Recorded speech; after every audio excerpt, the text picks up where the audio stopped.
For 7 years, I covered my parents' expenses, and then my brother remarked, "You don't even have a family of your own." So I stopped the payments and booked a flight to Spain. I left the office early, skipped the company's annual bonus dinner, and caught a $540 flight on Christmas Eve. My seat at the family table had a sticky note for my brother's fiancée. "She's new to the family," my mom said casually. "We thought you wouldn't mind standing," I replied. "No problem." I grabbed my suitcase and left.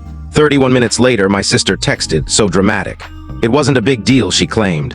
I opened my banking app and froze the family support payments. But what my father said at 9:04 p.m. shifted everything. I flew across the country for this.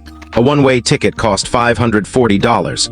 I left work at noon, ditched the corporate dinner, stuffed my belongings into a bag and raced to the airport. Because family meant something to me. Because showing up in person still felt significant. I hadn't seen them face to face since last Christmas. We'd done the video calls, the birthday messages, the miss you emojis. But this year, I was coming home. I pictured the smell of roasted turkey, my mom's slightly charred cookies, and my dad holding back tears during the midnight prayer. I imagined my place at the table. Turns out, it was already taken. Literally. I walked into the dining room, snow still clinging to my coat, carrying a damp gift bag with Dad's favorite bourbon. That's when I saw the note, a small yellow square on the back of a chair, reserved for Troy's fiancée. No prank. No playful jest. Just those 5 words in my mom's handwriting. I stood there, staring, hoping it might vanish if I looked long enough. "Oh," Mom said, emerging from the kitchen with her usual grin, as if I hadn't crossed 3 time zones for this meal. "She's new," she explained with a shrug. "We figured you'd be okay standing." Standing like a stranger, or worse, like I didn't belong, I said, "Sure," calmly, mechanically. Then I turned, grabbed my bag, and walked out.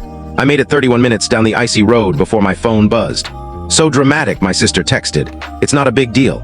I stared at the screen, pulse racing, my thumb hovering over the reply button. Instead, I opened my banking app and paused the family support payments.